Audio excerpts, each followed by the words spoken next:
या फिर मैं बोलूँ क्वेश्चन देखने वाले हैं, न्यूमेरिकल जरूरी नहीं हर एक न्यूमेरिकल हो, क्योंकि थ्योरेटिकल क्वेश्चन भी है। लेकिन ठीक है, स्टार्ट करते हैं क्वेश्चन नंबर 1 से, जिसका नेम है क्वेश्चन नंबर 1। नेम तो क्वेश्चन नंबर 1 ही है, लेकिन क्या देखने वाले हैं उसमें, give the location of centre of mass of sphere, cylinder, ring and cube. तो आपको पता है, आपको देखने से ही लग रहा है कि चारों के चारों कैसी हैं, ये यूनिफॉर्म मास डिस्ट्रीब्यूशन वाली शेप से। तो भाई यूनिफॉर्म मास डिस्ट्रीब्यूशन वाली शेप का जो सेंटर ऑफ मास होता है वो उसके ज्योमेट्रिकल सेंटर पे होता है। तो सपेरा सपेरा सपेरा सपेरा का कहाँ पर होगा, सपेरा मतलब स्फीयर की बात हो रही है यहाँ पर। तो स्फीयर का भाई होगा, आपको जैसा कि पता चल भी रहा होगा, स्फीयर का सेंटर ऑफ मास लाई करेगा इसके बीचों बीच सेंटर पे। ठीक है, अभी इसका सेंटर ऑफ मास कहाँ लाई करेगा, बीचों बीच सेंटर पे। लेकिन अभी अपन बात करने वाले हैं दूसरी वाली शेप की। अरे तो ये पॉइंटर पता नहीं क्या है, इसको बीच बीच में प्रॉब्लम हो जाती है। ठीक है, अभी देखो यहाँ पे वापस नहीं ले रहा है। क्या भाई, क्या क्या दिक्कत है तुझे, क्या है, क्या परेशानी हो रही है तुझे। पेन आ जाना यार, पेन आ जाता है चला जाता है। ये देखो ये देखो ये देखो यार, देखो इसको समस्या बड़ी निराली है। तो यहाँ पे बात करनी पड़ेगी अपने को। तो बात आप समझे, बात ये है कि अपने को सेंटर मास चाहिए स्फीयर का। तो स्फीयर का उसके एकदम जो यहाँ पर सेंटर होगा वहाँ पर होगा, बीचों बीच लाई करेगा। बीचों बीच मतलब इस वाले पॉइंट पर। ठीक है, थोड़ा इधर उधर बन गया वो, तो आप समझ गए ना, इस पर लाई करेगा जहाँ इसका ज्योमेट्रिकल सेंटर होगा वहाँ पर। सिलेंडर का भी एकदम बीचों बीच लाई करेगा, बीचों बीच इस जगह पे सिलेंडर का सेंटर ऑफ मास होगा जहाँ इसका ज्योमेट्रिकल सेंटर है। रिंग का कहाँ होगा यार, रिंग है भाई, ये रिंग होती है, बीच से एकदम खाली है, सिर्फ मास इसका इधर होता है पेरीफेरी पर, तो इसका सेंटर मास एकदम यहाँ पर होगा। ठीक है, फिर बात करते हैं अपन क्यूब की। तो क्यूब का जो सेंटर ऑफ मास होता है, क्यूब का जो सेंटर ऑफ मास होता है वो उसके एकदम बीचों बीच में होगा। मतलब ये यूनिफॉर्म शेप है तो एकदम बीचों बीच में होगा। बाकी नॉन यूनिफॉर्म शेप होती तो उसके निकालने का तरीका मैंने आपको डेरिवेशन भी कराया और आपको बताया भी कि याद रखना है। जैसे कि रिंग के, हाफ रिंग के लिए कहाँ पर होता है, ठीक है, इसका मैं डेरिवेशन करा चुका हूँ। हाफ डिस्क के लिए कहाँ पर हो चुका है, होता है। हाफ स्पेरिकल शेप हो, हेमी स्पेरिकल, उसके लिए कहाँ पर होता है, हॉलो और सॉलिड दोनों के लिए, सब चीज़ें आपको डेरिवेशन करा चुका हूँ। तो उससे आपको पता चल गया होगा कि निकालने का तरीका क्या होता है। अब इसमें दूसरा क्वेश्चन इसने पूछा है, does the centre of mass of body necessarily lie inside the body. क्या ऐसा ज़रूरी है क्या कि जो बॉडी का सेंटर मास होगा वो 100% बॉडी के अंदर ही लाई करेगा, जैसे कि इन सारी शेप्स में तो कर रहा है यार, इन सारी शेप्स में तो कर रहा है। तो इसका मतलब ऐसा 100% श्योर है कि नहीं। मैंने आपको एक क्वेश्चन आपको ऐसे कराई थी जिसमें मैंने एक रेक्टेंगल लिया था और इसमें से एक मैंने काट दी थी डिस्क, यहाँ से ऐसे करके, अरे रे रे रे रे रे रे रे रे रे, ऐसे करके एक डिस्क काट दी दोस्तों। क्या आपको वो ज़माना याद है जब मैंने ये डिस्क काटी थी? तो ये डिस्क हट गई थी, बचा था इतना सा पार्ट। ठीक है, बचा था ये इतना सा पार्ट। तो इसका सेंटर मास अपन ने देखा था कि इस वाली एक्सिस पे था, लेकिन कहीं यहाँ पर था। तो बॉडी तो भाई सिर्फ ये रही, बॉडी तो ये रही सिर्फ, लेकिन इसका सेंटर मास कहाँ है, इससे आउटर साइड है ना, बाहर है ना बॉडी से। तो हाँ बिल्कुल ऐसा हो सकता है कि बॉडी का सेंटर मास बॉडी के अंदर ना होके बॉडी से बाहर लाई करे, इसमें कोई भी टेंशन वाली बात नहीं हो, ऐसा हो सकता है। तो नेक्स्ट क्वेश्चन देखते हैं। In the HCl molecule, the separation between the nuclei of two atom is about 1.27 angstrom. मतलब डिस्टेंस है उनके बीच की 1.27 एंगस्ट्रॉन, और एक एंगस्ट्रॉन में होते हैं 10⁻⁻10 मीटर।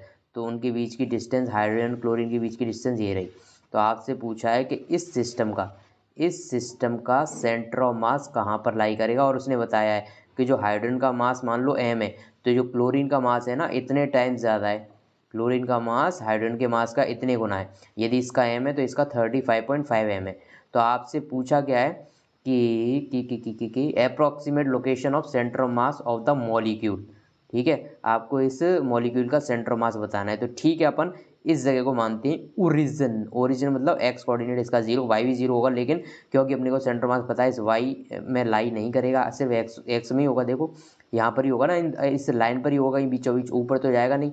ठीक है, क्योंकि इसने बोला है कि जो हाइड्रोजन एटम है जो इतना बड़ा दिख रहा है, लेकिन उसका मास जो कॉन्सेंट्रेट है ना एक पॉइंट पर है, एक एकदम बीचों बीच पॉइंट पे कॉन्सेंट्रेट है, ऐसा इसने बोला है भाई, खुद ऐसा बोला है। देखो concentrate in its nucleus, hydrogen हो या क्लोरीन हो, दोनों के मास उनके न्यूक्लियस पे कॉन्सेंट्रेट है। ठीक है, तो वाई एक्सिस की बात नहीं होगी, सिर्फ एक्स एक्सिस में कहाँ पर लाई करेगा वही अपने को देखना है।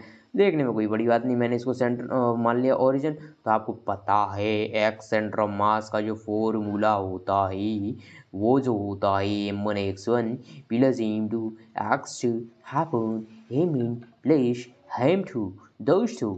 m1 मतलब हाइड्रोजन का मास जो कि m है, x कोऑर्डिनेट इसका कितना है 0, ये मतलब इसका मास जो कि है 35.5 m, और इसकी यहाँ से डिस्टेंस कितनी है 1.27 into 10⁻⁻10 upon m1 plus m2 35.5 plus m, समझ रहे हो, m प्लस 35.5 m। तो ये कितना हो गया, दोनों को ऐड करेंगे तो 36.5 m, तो दोनों को हटा के मैं लिख दूँ 36.5 m। तो दोस्तों m से m चला जाएगा क्योंकि ये तो हो गई टर्म जीरो, इससे तो कोई मतलब नहीं, m से m कट गया। बाकी जो आपका आंसर बचा वो कितना बचा 35.5 अपॉन 36.6 इंटू 1.27 इंटू 10⁻⁻10 मीटर। और ये डिस्टेंस ये सेंटर ऑफ मास की लोकेशन आई, लेकिन कहाँ से, इस हाइड्रोजन एटम से, क्योंकि अपन ने इसी को रेफरेंस माना है, मतलब इसी को ओरिजिन माना है। तो यहाँ से जो सेंटर ऑफ मास की डिस्टेंस है वो इतनी होगी, ये है अपनी डिस्टेंस एक्स सेंटर ऑफ मास, ये यहाँ से इतना दूर है। और आप मुझे इसको देख के बताओ कि सेंटर ऑफ मास क्लोरीन के साइड होगा या फिर हाइड्रोजन के साइड होगा। यदि दोनों का मास इक्वल होता तो एकदम मिडिल में लाई करता भाई, एकदम मिडिल पॉइंट पे लाई करता, लेकिन अभी क्लोरीन का मास ज़्यादा है तो ये क्लोरीन के साइड में होगा। ठीक है, मतलब इसकी हाइड्रोजन से ज़्यादा डिस्टेंस होगी सेंटर ऑफ मास की, और क्लोरीन से जो डिस्टेंस होगी वो कम होगी। यदि आपको क्लोरीन से डिस्टेंस निकालनी है तो आप क्या करोगे, टोटल डिस्टेंस में से जो कि है 1.27 इंटू 10⁻⁻10 में से ये जो डिस्टेंस आई है ये वाली, ये सेंटर ऑफ मास निकालने के बाद वो सब्ट्रैक्ट कर दो, तो आपको यहाँ से डिस्टेंस मिल जाएगी। तो कहीं से भी डिस्टेंस निकालना चाहते हो आप इजीली निकाल पाओगे। तो ये क्वेश्चन आपको समझ आया या नहीं आया? ओके ओके, तो ये समझ आ गया होगा आपको। नेक्स्ट क्वेश्चन देखते हैं। A child is stationary at on end of a trolley. एक बच्चा है, प्यारा बच्चा है, भोला बच्चा है, दुलारा बच्चा है, और एक ट्रॉली पे बैठा हुआ है भाई, ट्रॉली के एक एंड पे बैठा हुआ है, ये अपनी ट्रॉली है, और ये ट्रॉली के यहाँ पर एंड पे बैठा हुआ है, ठीक है। और ये ट्रॉली चल रही है v वेलोसिटी से, तो बच्चा भी v से ही चल रहा हो क्योंकि वो बैठा हुआ है ना इस पे, तो बच्चे की और ट्रॉली की वेलोसिटी सेम ही होगी, और कितनी होगी v होगी, ठीक है। मैंने मान भी ली, मैंने मान भी ली आपकी बात कि v वेलोसिटी से वो बच्चा चल रहा होगा। मैंने कहा ठीक है चल रहा है, चल, मुझे कोई दिक्कत नहीं है। अब देखो, अब इसने बोला कि बच्चा क्या करता है, इस पे ये ट्रॉली चल रही, थोड़ी देर बाद बच्चा बेचारा कितनी देर शांत बैठ पाएगा, वो भी चलने लगता है, वो भी चलने लगता है भाई, वो भी खड़ा होता है यहाँ से और चलने लगता है। तो आपसे पूछा क्या centre mass, what is the speed of centre mass of trolley child system.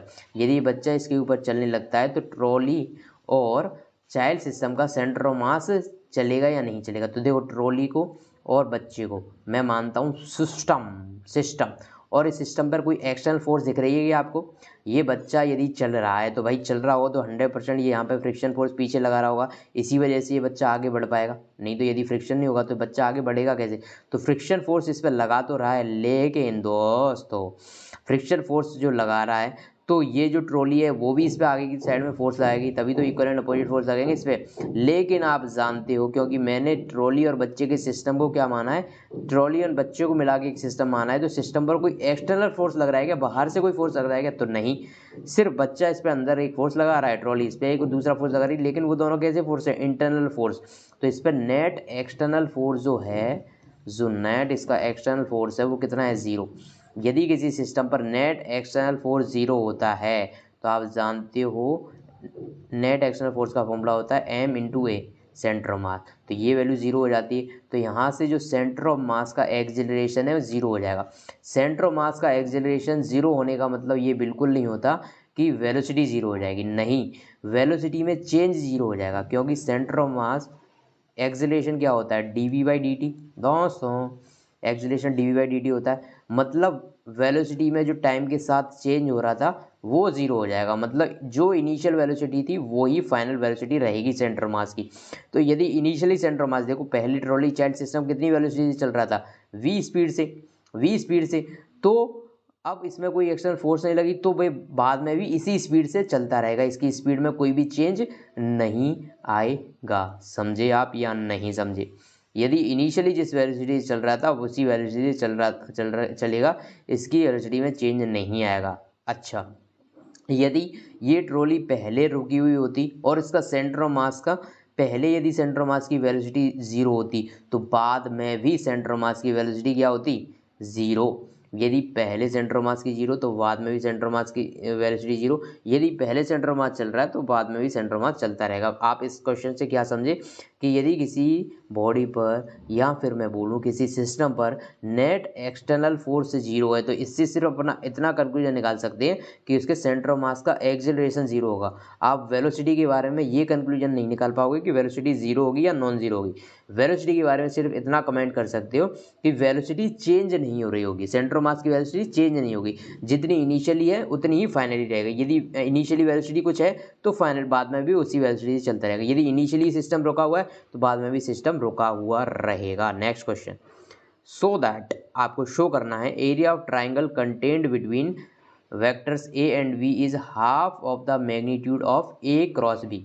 यदि ए क्रॉस बी वेक्टर का आप मैग्नीट्यूड लेते हो तो आपसे पूछा है कि जो एक ट्राइंगल है, एक ट्राइंगल है भाई, ठीक है, इसकी ये साइड ए है और ये जो साइड है अपनी बी है।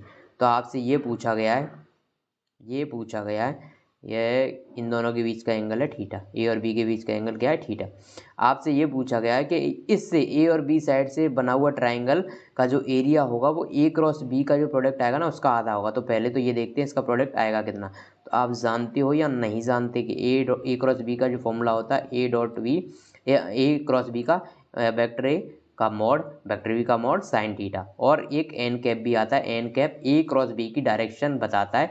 लेकिन क्योंकि यहाँ पर इसने मैग्नीट्यूड की बात करी तो डायरेक्शन को मैं एक बार के लिए हटा देता हूँ, क्योंकि इसने मैग्नीट्यूड की बात करी तो डायरेक्शन से मतलब नहीं। तो ये आता है अपना ए क्रॉस बी का फॉर्मूला। अब देखते हैं इसका ट्राइंगल का एरिया कितना होगा। तो दोस्तों ए वेक्टर समझ रहे हो ना, ए वेक्टर मतलब ये पूरी साइड है, ये यहाँ से लेके यहाँ तक। यदि मैं ए वेक्टर का मॉड ले लूँ तो मतलब इसकी लेंथ हो गई, तो इसकी लेंथ हो गई। यदि मुझे इस ट्राइंगल का एरिया निकालना है तो दोस्तों आप क्या जानते हो, 1/2 भैंस, भैंस नहीं बेस इंटू हाइट। यही ट्राइंगल का एरिया दोस्तों आपने शास्त्रों में पढ़ा है। तो 1/2 इंटू इसका बेस कितना है भाई, ये रहा। दोस्तों इसकी हाइट कितनी है, यदि ये एंगल थीटा है, यदि ये एंगल थीटा है तो यहाँ से लेके यहाँ तक की जो डिस्टेंस होगी वो कितनी हो जाएगी, बी कॉस थीटा। और यहाँ से लेके यहाँ तक की जो हाइट होगी वो कितनी हो जाएगी, बी साइन थीटा। कंपोनेंट करना आपने सीखा होगा, तो ये हो जाएगी बी साइन थीटा, ठीक है, बी साइन थीटा। अब यदि आप इसको ध्यान से देखो दोस्तों, यदि आप इसको ध्यान से देखो तो क्या ये ऊपर वाली चीज़ का मतलब ए क्रॉस बी का आधा नहीं दिख रहा आपको, बिल्कुल दिख रहा है।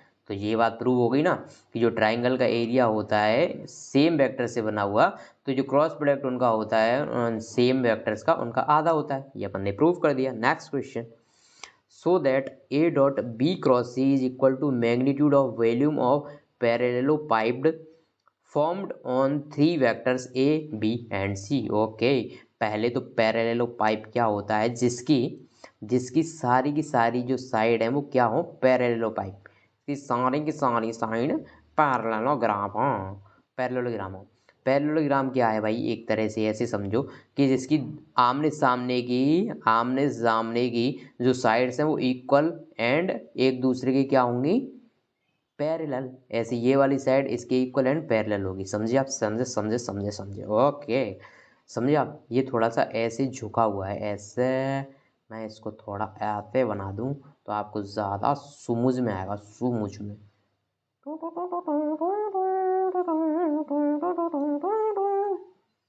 समझे आप, नहीं समझे, नहीं समझे, एक और बार बनाना पड़ेगा मुझे, एक और बार।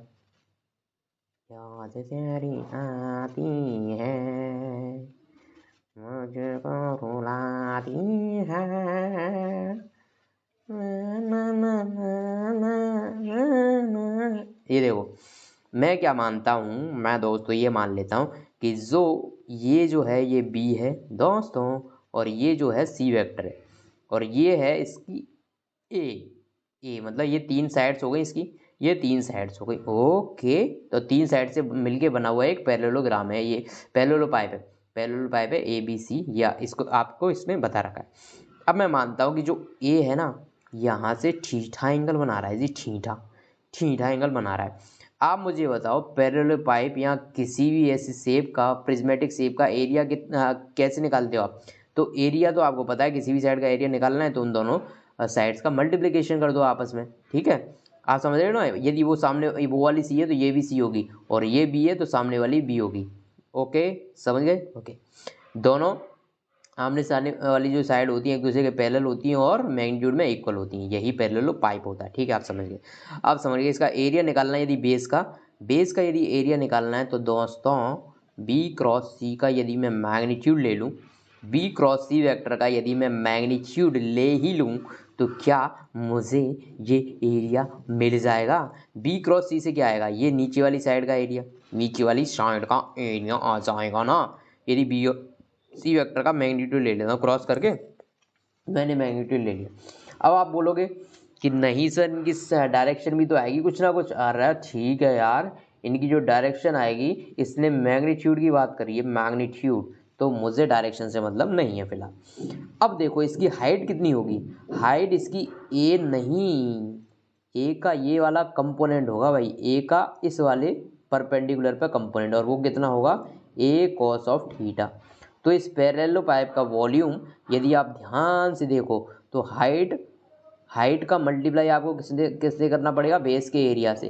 तो बेस के एरिया से जब आपने हाइट का मल्टीप्लाई किया, एक कॉस थीटा है ना, इससे मल्टीप्लाई किया तो आपके पास पैरेलल पाइप का एरिया आया। तो पैरेलल पाइप का एरिया कैसे आता है, बेस मल्टीप्लाइड बाई उसकी हाइट। तो इसका बेस था बी क्रॉस सी का मैग्नीट्यूड, बी क्रॉस सी का मैग्नीट्यूड लेने पे जो वैल्यू आएगी वही इसकी एरिया हो जाएगा। और एरिया को जब मैं हाइट से मल्टीप्लाई करूंगा तो वॉल्यूम आ जाएगा। तो हाइट कितनी है इसका, ए का परपेंडिकुलर डायरेक्शन में कंपोनेंट ले लो तो वो कितना है, ए कॉस थीटा।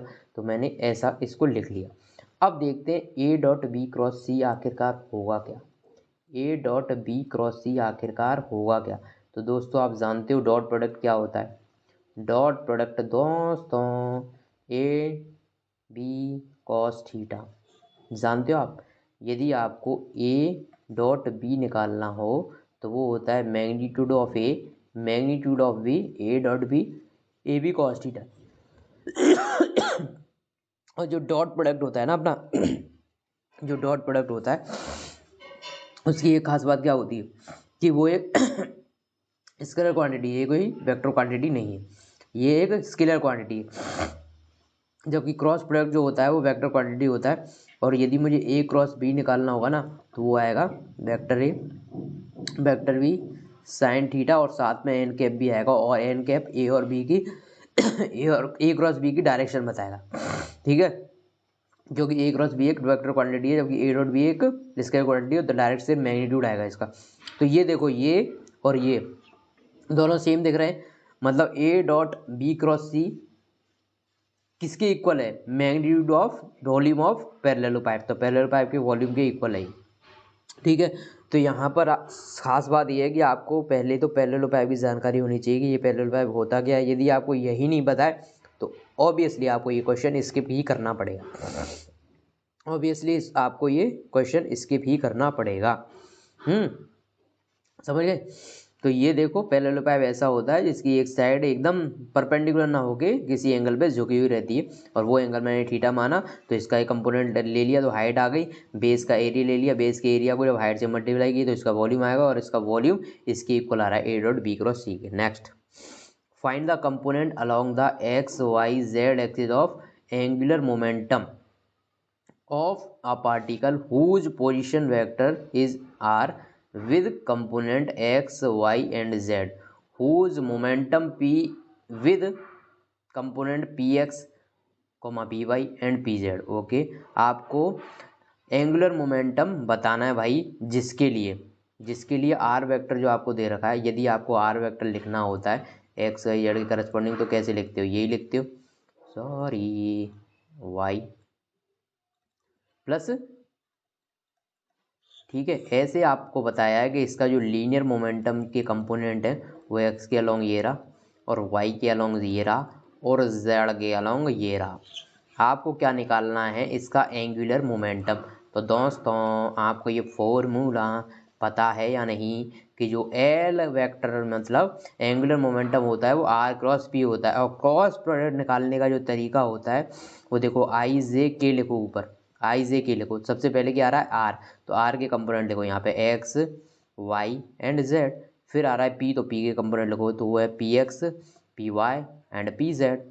दोस्तों सबसे पहले आप करो आई, फिर एक ब्रैकेट लगाओ बढ़िया सा, फिर जे माइनस जे, फिर एक अच्छा सा ब्रैकेट लगाओ, फिर लिखो प्लस के, फिर एक अच्छा सा ब्रैकेट लगाओ। इस तरह से आपको ब्रैकेट लगाना। अब ब्रैकेट में लिखना क्या है, आई के अंदर ब्रैकेट में वो लिखना है कि आई वाले कॉलम को हटाओ, आई वाली रो को हटाओ, और इन दोनों को आपस में मल्टीप्लाई करो तो क्या आएगा, Y P Z, Y P Z minus, अब इन दोनों को मल्टीप्लाई करो cross product, Z P Y, Z P Y.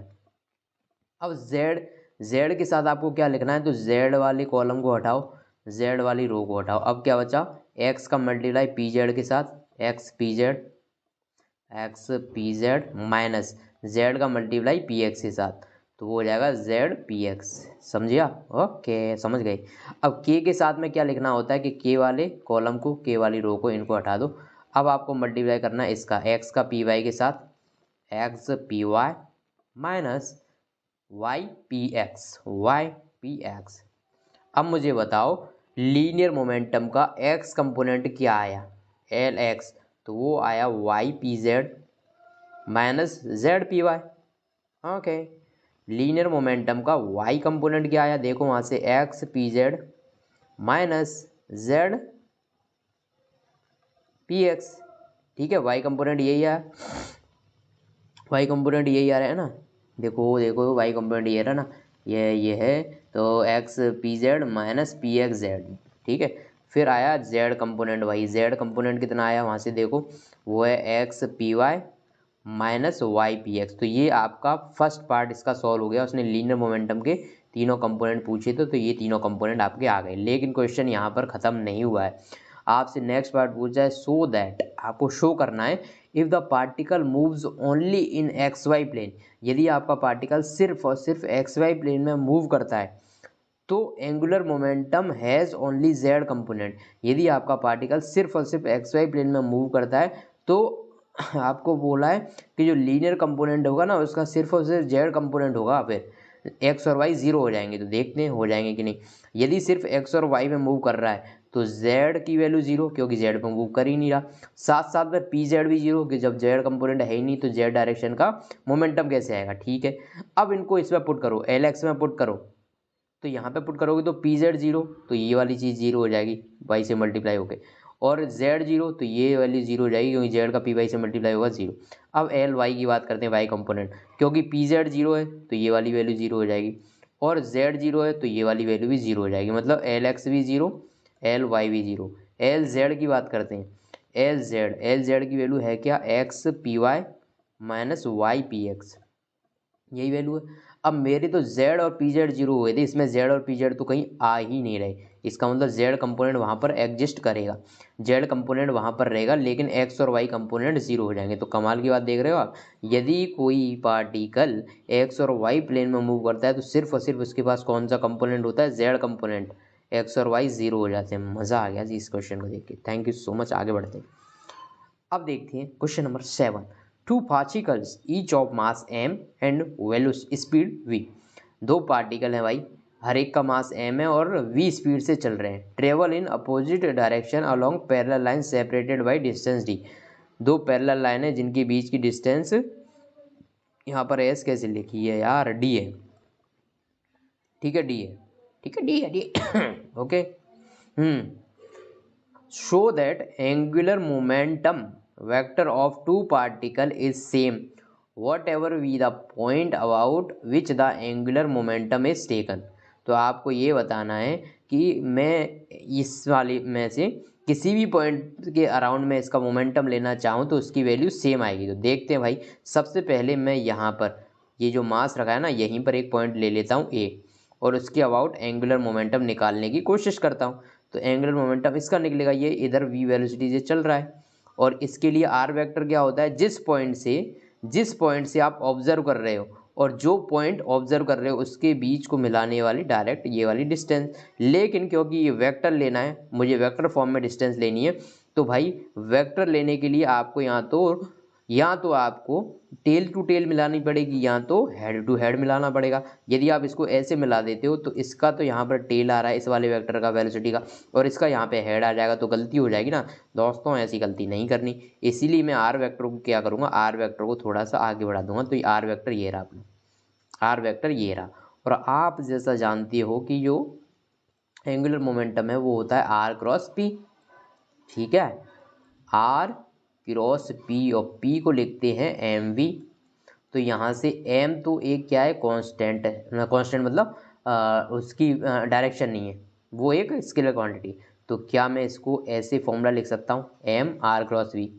अब देखो R cross V, R cross V, R cross V को मैंने आपको लिखना बताया है R vector V vector sine theta और एन कैप, ठीक है।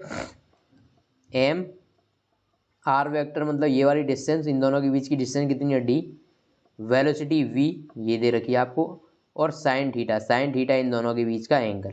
तो दोस्तों ये बताओ, ये आर वेक्टर ये रहा, वी वेक्टर ये रहा, दोनों के बीच में एंगल कितना होना है 90 डिग्री, और साइन 90 की वैल्यू कितनी होती है 1, तो ये हटा देता हूँ, ये 1 हो जाएगी। अब बात करते हैं एन वेक्टर की, एन कैप डायरेक्शन की। तो भाई डायरेक्शन यदि आपको निकालनी है, डायरेक्शन यदि आपको इसकी निकालनी है, तो आप आर की साइड में अपनी उंगली रखो, आर की साइड में अपनी उंगली रखो, और उंगलियों को, जो अपनी 4 उंगली है ना, चारों उंगलियों को आर से वी की तरफ घुमाओ, चारों उंगलियों को आर से वी की तरफ घुमाओ। तो जिधर आपका थंब पॉइंट आउट करेगा वही आपके लिए एल की डायरेक्शन हो जाएगी। तो यदि आप इसमें देखो, यदि आप अपनी चारों उंगलियों सीधे हाथ की, हाँ सीधे हाथ की राइट हैंड की चारों उंगलियों को आर की तरफ रखो, और उसको किसकी तरफ घुमाओ, वी की तरफ, लेकिन कौन से एंगल में, छोटे एंगल में, इस वाले एंगल के अलॉन्ग, देखो इस वाले एंगल के अलॉन्ग। ऐसा मत कर देना कि उंगलियों को लेके पीछे घुमाने लग जाओ, छोटे वाले एंगल मतलब ये 90 डिग्री वाला एंगल, इस वाले एंगल में। ऐसा नहीं कि यहाँ से लेके उल्टी घुमाने लग जाओ उंगलियों को, नहीं, ये तो बड़ा एंगल हो गया ना। सब जो छोटा एंगल है उसके अलॉन्ग घुमाना है, मतलब अपनी उंगलियों को आर वेक्टर की साइड लिखो, चार उंगलियों को, राइट हैंड साइड की चार उंगलियों को आर वेक्टर की साइड रखो, और उनको घुमाओ किस साइड, वी वेक्टर की साइड। मतलब आपको ऐसे ऐसे अपनी फिंगर कर करनी है। तो आप थंब किधर पॉइंट कर रहा है, बाहर की डायरेक्शन में, तो मतलब इसकी डायरेक्शन जो है वो आउटवर्ड है, आउटवर्ड है, आउटवर्ड है, ठीक है। समझे आप, समझे समझे समझे, अरे ये हट गया यहाँ से, इसकी डायरेक्शन जो है अपनी आउटवर्ड आ गई, ठीक है। अब बात करते हैं कि ठीक है, एक से तो वैल्यू निकाल दिया आपने, कितनी आई थी एम वी डी, और डायरेक्शन आई आउटवर्ड, ये एल अपना वेक्टर हो गया, ठीक है। एम वी डी इसका मैग्नीट्यूड है और डायरेक्शन है आउटवर्ड, तो ये एल वेक्टर हो गया। अब मैं क्या करता हूँ, इस वाले पॉइंट के रेस्पेक्ट में इसका एंगुलर मोमेंटम देखता हूँ। इस वाले पॉइंट के रेस्पेक्ट में तो भाई डिस्टेंस तो वही है दोनों के बीच की, डी, यहाँ पर ऐसे है लेकिन अपन डी ले रहे हैं क्योंकि क्वेश्चन में डी की बोला है। अब वेक्टर आर वेक्टर कैसा बनाओगे, यहाँ से लेके यहाँ तक जाता हो, ये अपना आर वेक्टर हो जाएगा, ठीक है। आर वेक्टर और वी के बीच में एंगल यदि यहाँ पे भी देखोगे तो 90 डिग्री बन रहा है, ठीक है, कोई दिक्कत वाली बात नहीं है। तो एल वेक्टर यहाँ पर भी आपको पता चल रहा होगा एम वी डी ही आने वाला है, एम वी डी ही आएगा, क्योंकि M multiplied by R cross V, यहाँ पर आर कितना है डी, आर की वैल्यू कितनी है डी, क्रॉस वी करोगे तो दोनों के बीच में एंगल तो 90 डिग्री है, तो साइन 91 हो जाएगा, और वेलोसिटी वी है, ठीक है। अब बात करते हैं डायरेक्शन की। तो आपको अपनी उंगली राइट हैंड की चार उंगली रखनी है आर की डायरेक्शन में, और उनको वी की डायरेक्शन में घुमाना है, लेकिन किस एंगल पे, छोटे वाले एंगल पे। तो आर से वी का जो छोटा एंगल है भाई कौन सा, ये वाला, ये रहा 90 डिग्री। दूसरा एंगल तो बहुत बड़ा है, ये रहा 270 है ना। तो वो उस डायरेक्शन में नहीं, इस डायरेक्शन में 90 डिग्री वाले एंगल की डायरेक्शन हुआ। तो जब आर से भी अपनी फिंगर को कर्ल करोगे तो थंब किधर पॉइंट आउट कर रहा है, बाहर की डायरेक्शन में, आउटर डायरेक्शन में। तो भाई इसका मतलब ये हुआ कि इसमें भी डायरेक्शन आउटवर्ड आ रही, ठीक है। 2 पॉइंट से अपन ने देख लिया। अब एक पॉइंट कहीं मिड में कंसिडर कर लो भाई, किसी भी मिड पॉइंट पर कंसिडर कर लो, किसी भी मिड पॉइंट पे, ज़रूरी नहीं इनके एकदम सेंटर में। तो यहाँ से मैंने जैसा मैं ले रखा है, इसने यहाँ से वाइट पे कर लेता हूँ, तो ये बाकी बची हुई डिस्टेंस कितनी हो जाएगी, डी माइनस वाई, बाकी बची हुई डिस्टेंस कितनी हो जाएगी, डी माइनस वाई, समझे आप। ये पूरी डी थी, एस ने एस देख रखी है, लेकिन अपन मानते हैं ये डी थी। डी में से यदि ये यहाँ से डिस्टेंस वाई हो गई तो बाकी डी माइनस वाई। अब देखो यहाँ से थोड़ी ट्रिकी बात, आप यहाँ पे बैठे हुए हो, अब आपको दो मास ऑब्जर्व होंगे, एक ये वाला जो कि इस डायरेक्शन में जा रहा है, एक ये वाला जो कि इस डायरेक्शन में जा रहा है। तो ऊपर वाले की लिए बात करते हैं। पहले ये बताओ यहाँ से लेके यहाँ तक आर की वैल्यू कितनी है, आर वेक्टर का मैग्नीट्यूड कितना है, तो आपको दिख रहा है वाई है वो, ठीक है, वाई है। और यहाँ से लेके यहाँ तक यदि मैं इस वेक्टर को बनाऊँ तो ये रहा अपना आर वेक्टर, ठीक है, जिसका मैग्नीट्यूड कितना है वाई और डायरेक्शन ये दिखाई दी मैंने। तो आर और वी के बीच में एंगल कितना होना 90 डिग्री, तो साइन 90 वी।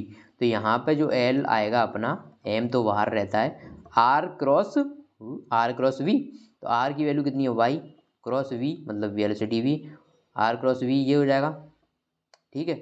यदि इसको क्रॉस प्रोडक्ट हटा दूँ तो ये और साइन थीटा पता ही है दोनों के बीच में 90 डिग्री बन रहा है, तो वो वैल्यू 1 हो जाएगी into n cap. N cap देखो आर से लेके वी तक यदि अपनी फिंगर को कर्ल करते हो तो वो थंब आउटर डायरेक्शन में पुट कर रहा है, पॉइंट आउट कर रहा है, तो यहाँ से ये आउटर डायरेक्शन में आ जाएगी, आउटवर्ड। ये लेकिन L1 हुआ है, सिर्फ एक मास की वजह से हुआ है। अब इस मास की वजह से भी लेना पड़ेगा। अच्छा, पहले दो केसेस में 2 मास क्यों नहीं लिए, क्योंकि एक मास पे तो बैठ के मैं देख ही रहा था ना, तो यदि मैं इस मास के रेस्पेक्ट में इसी मास का एंगुलर मोमेंटम लूंगा तो वो कितना हो जाएगा 0, क्योंकि वहाँ पर आर वेक्टर कितना है 0, हाँ से डिस्टेंस 0 है ना, उसी वेक्टर की उसी पॉइंट से डिस्टेंस कितनी आर, तो आर वेक्टर 0 हो जाता। लेकिन इस बार अपने को ऐसा नहीं करना, क्योंकि दोनों मास अलग अलग हैं, दोनों मास अलग अलग डिस्टेंस पे। नेक्स्ट बात करते हैं, तो ये वाली डिस्टेंस, अब यहाँ से इस वाले मास को देखते हैं। यदि इस वाले मास को देखोगे यहाँ से तो आर वेक्टर ऐसे बनाओगे, ठीक है, बना लिया आपने आर वेक्टर। और आर वेक्टर का मैग्नीट्यूड इस बार कितना है डी माइनस वाई, तो आर डी माइनस वाई, ये तो मैग्नीट्यूड हो गया, और वी वही वेलोसिटी वी है। अब समझ गए आप, क्योंकि यहाँ पर भी साइन 90 वो 90 डिग्री आ रहा है, वो साइन 90 1 हो जाएगा। अब देखते हैं इसकी डायरेक्शन। तो ये अपना आर वेक्टर है भाई, आर वेक्टर, इसका मैग्नीट्यूड इस बार कितना है डी माइनस वाई, लेकिन अपन मैग्नीट्यूड नहीं डायरेक्शन देख रहे हैं अभी, तो ये हटाता हूँ। डायरेक्शन आपको अपना फिंगर कर करनी है अपनी आर से लेके वी की डायरेक्शन में, तो 90 डिग्री का आप कर्ल करोगे तो ये भी डायरेक्शन आएगी आउटवर्ड। यदि दोनों डायरेक्शन आउटवर्ड आ रही है तो इनको डायरेक्टली ऐड कर सकते हो, एक आउटवर्ड एक इनवर्ड आती तो एक आपको पॉजिटिव लेनी पड़ती और एक दूसरी नेगेटिव हो जाती है अपने आप। यदि आपने आउटवर्ड पॉजिटिव ले ली तो उसके अपोजिट आपको नेगेटिव लेनी पड़ती है। अब दोनों को ऐड करोगे M Y V plus M D minus Y into V, दोनों को ऐड करो वापस वही वैल्यू आ गई एम डी वी, और डायरेक्शन क्या आएगी आउटवर्ड। तो देखो तीनों केसेस में वैल्यू सेम ही आई, तीनों केसेस में वैल्यू सेम आई, और यही अपने को प्रूव करना था, यही अपना प्रूव हो गया। Thank you so much. Next question. ये क्वेश्चन कहाँ चला गया जी, अरे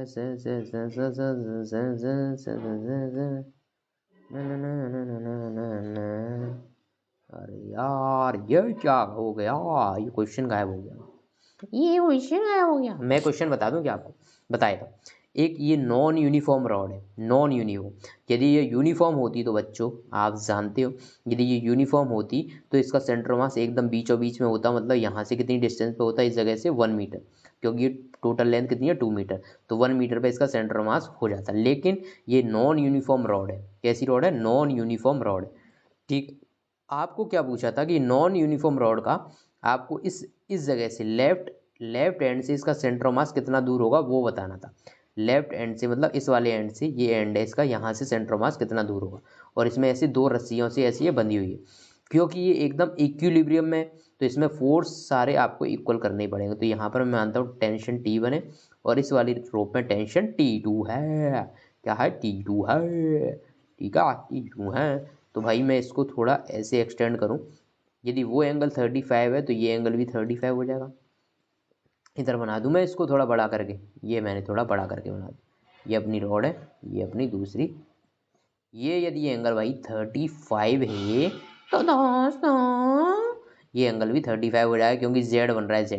यहाँ पर टेंशन होगा T1 मानते हैं, तो T1 का ये कंपोनेंट हो जाएगा T1 cos ऑफ 35, और T1 का ये कंपोनेंट हो जाएगा T1 sin ऑफ 35। ऐसे ही सेम ये वाला एंगल है 55, ये मानता हूँ यहाँ पर टेंशन T2, तो T2 का ये कंपोनेंट हो जाएगा T2 cos 35, और इधर वाला कंपोनेंट हो जाएगा T2 sin 35। नीचे इसमें लग रहा है सिर्फ इसका वेट, और इसकी वेट की यहाँ से डिस्टेंस निकालनी है, तो मैं मान लेता हूँ D, तो ये बाकी यहाँ से डिस्टेंस कितनी बचेगी भाई 2 - D, क्योंकि टोटल लेंथ 2 है, ठीक है जी। अब देखो क्योंकि ये कैसे इक्विलिब्रियम में है, यहाँ पर कोई भी क्या ये रॉड नीचे गिर रही है? नहीं गिर रही। क्या ये साइड में भाग रही? कहीं नहीं भाग रही, इक्विलिब्रियम में। तो सारे फोर्स इक्वल करो। तो सबसे पहले हॉरिजॉन्टल डायरेक्शन के फोर्स इक्वल कर देते हैं। हॉरिजॉन्टल डायरेक्शन में इसमें एक फोर्स इधर है और एक फोर्स इधर है, तो दोनों को इक्वल कर देते हैं। तो T1 sign 35 equals to T2 sign 55। ये कितना है रे? 55 है ना, 55। तो ये दोनों इक्वल हो गए, ये दोनों इक्वल हो गए, नंबर 1। तो आप क्या करो, आपको साइन 35 55 की वैल्यू नहीं पता, लेकिन आपको इसके आसपास की एक वैल्यू जरूर पता है। 37 की वैल्यू पता है ना आपको? 37 की वैल्यू पता रहती है ना, ये वाला एंगल आपको पता है। और दूसरा जो अपन बनाते हैं, दूसरा जो बनाते हैं 53 में ये होता है 435। ठीक है, तो आप इसको 53 कंसीडर करके, इसको 37 कंसीडर करके आप इसका आंसर कर देते हो। तो साइन 37 होता है 3/5 दोस्तों। और ये जो साइन 53 होता ही, वो होता ही 4/5। दिख रहा है ना आपको यहाँ से? साइन 53 मतलब परपेंडिकुलर अपॉन हाइपोटेन्यूस मतलब 4/5। 5 से 5 है यहाँ। 3T1 equal to 4T2। Equation number 1 we got. Okay, अब मैं इसको यहाँ से हटा दूँ ताकि मैं दूसरी इक्वेशन बना लूँ।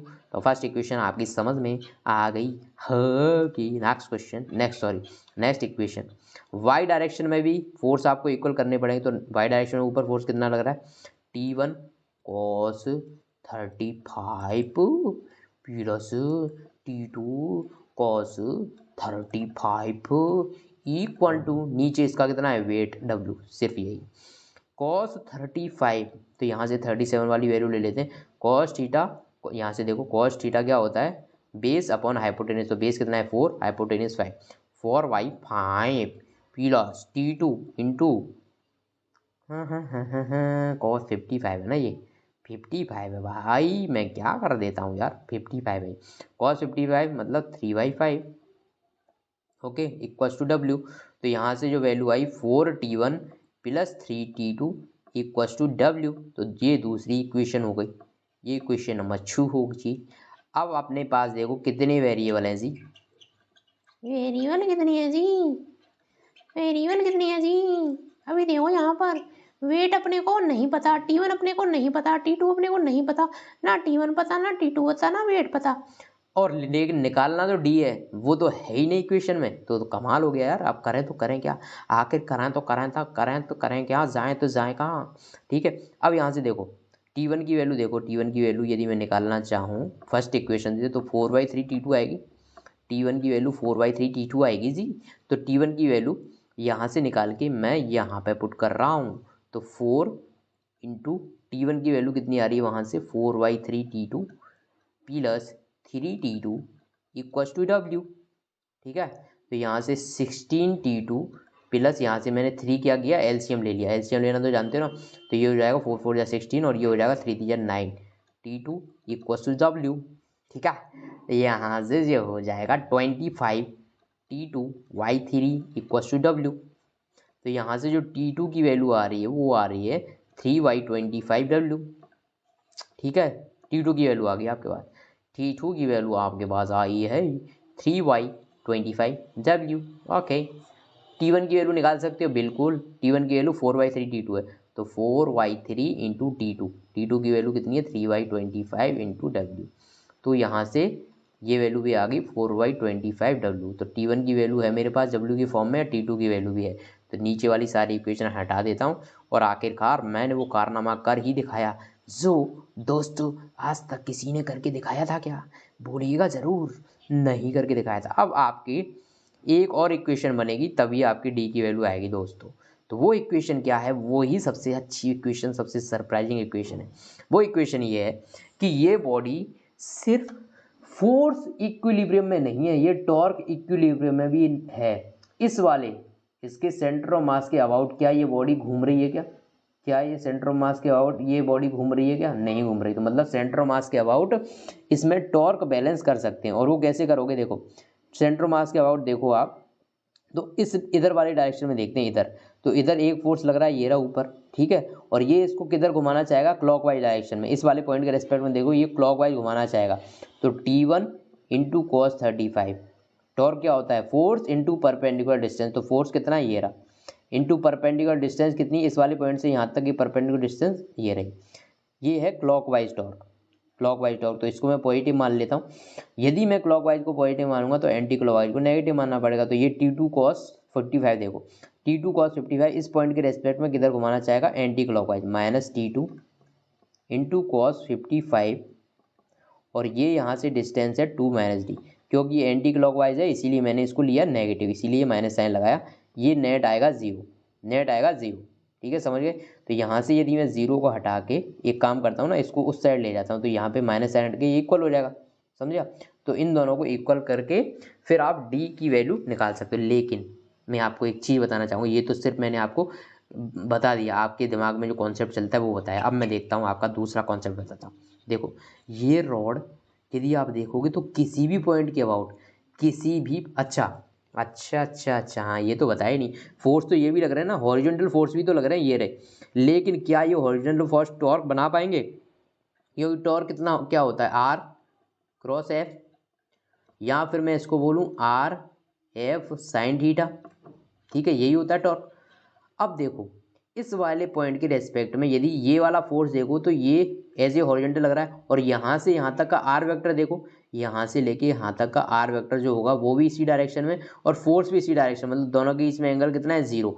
यदि एंगल जीरो है तो यहाँ पर साइन जीरो जब पुट करोगे तो वैल्यू टॉर्क की कितनी आएगी, जीरो। मतलब हॉरिजॉन्टल फोर्स कोई भी टॉर्क नहीं बनेगा, ना तो इधर वाला ना तो उधर वाला, समझे। क्यों हॉरिजॉन्टल फोर्स का टॉर्क कंसिडर नहीं कर रहे, वो बात नहीं बताना चाह रहा मैं। लेकिन आपको ये सोचना है कि भाई ये हर पॉइंट के अबाउट रोटेशनल इक्विलिब्रियम में होगा, ये किसी भी पॉइंट के अबाउट घूमना नहीं चाहेगा। तो मैं क्यों इतनी झंझट पालूं कि मैं इस पॉइंट के अबाउट इसका रोटेशनल टॉर्क बैलेंस करूं, मैं डायरेक्टली इस वाले पॉइंट के अबाउट टॉर्क बैलेंस ना कर दूं, मैं डायरेक्टली इस वाले पॉइंट के अबाउट टॉर्क बैलेंस ना कर दूं। बोलो बोलो बोलो, बोल दो यार। अभी वाला आपको कॉन्सेप्ट समझ आ गया ना, अभी वाला आपको कॉन्सेप्ट समझ। मैं क्या कर रहा हूँ, इस वाले पॉइंट के वो डायरेक्ट टॉर्क बैलेंस कर रहा हूँ। इससे फ़ायदा क्या होगा, आपको T1 T2 बार बार कंसिडर नहीं करने पड़ेंगे। देखो क्या बता रहा हूँ मैं, इस वाले पॉइंट के रेस्पेक्ट में मैं टॉर्क बैलेंस कर रहा हूँ, तो ये दोनों, ये फोर्स और ये वाला फोर्स इसी पॉइंट से पास हो रहे हैं, तो इनका टॉर्क तो जीरो हो जाएगा, क्योंकि यहाँ से आर की वैल्यू कितनी है, जीरो। टॉर्क क्या होता है, आर क्रॉस एफ, तो आर तो यहाँ से जीरो हो गया, तो भाई इस पॉइंट के रेस्पेक्ट में इन दोनों का टॉर्क तो जीरो हो गया। अब बनेगा डब्ल्यू का टॉर्क। डब्ल्यू का टॉर्क कैसा होगा इस पॉइंट के रेस्पेक्ट में, क्लॉकवाइज। तो क्लॉकवाइज को ले लेते हैं पॉजिटिव, आप चाहो तो नेगेटिव भी ले सकते हो। यदि इसको नेगेटिव लोगे तो फिर एंटी क्लॉक को पॉजिटिव लेना पड़ेगा, बस वही बात है। लेकिन दिमाग में अपने को रखना पड़ेगा कि जिसको पॉजिटिव लिया है आप एंड तक दिमाग में रखोगे, मैंने क्लॉकवाइज को पॉजिटिव लिया था, फिर एंटी क्लॉकवाइज को नेगेटिव लेते चलो, और आंसर पॉजिटिव आ जाए मतलब आपका फाइनल टॉर्क क्लॉकवाइज है। यदि आंसर नेगेटिव आ जाए तो जो आपने जो नेगेटिव माना था वही आपका टॉर्क आया। समझा। अब देखते हैं जो डब्ल्यू फोर्स है, तो डब्ल्यू फोर्स क्लॉकवाइज टॉर्क बनाएगा इस पॉइंट के रेस्पेक्ट में। तो कितना हो जाएगा, वो फोर्स कितना है, डब्ल्यू इंटू उसकी डिस्टेंस यहाँ से कितनी है, डी, ये बनाएगा क्लॉकवाइज पॉजिटिव।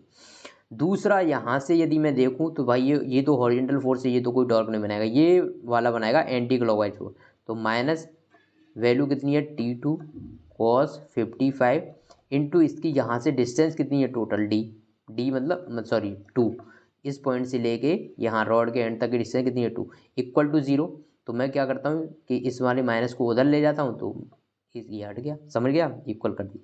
फ़ायदा क्या हुआ आप समझ रहे हो, यहाँ से फ़ायदा मुझे ये हुआ कि एक ही झटके में डी की वैल्यू मिल गई ना, D equal to T2 into cos 55 की वैल्यू यहाँ से देखो आप, कॉस थीटा 3/5 इंटू ये डिस्टेंस, और आप T2 की वैल्यू यहाँ से देख सकते हो 3/25 डब्ल्यू, तो मैं लिख दूँ यहाँ पर T2 की जगह 3/25 डब्ल्यू, डब्ल्यू से डब्ल्यू चला गया, और ये यहाँ से D की वैल्यू आपको डायरेक्टली मिल गई 3 3 9 2 18/125 मीटर।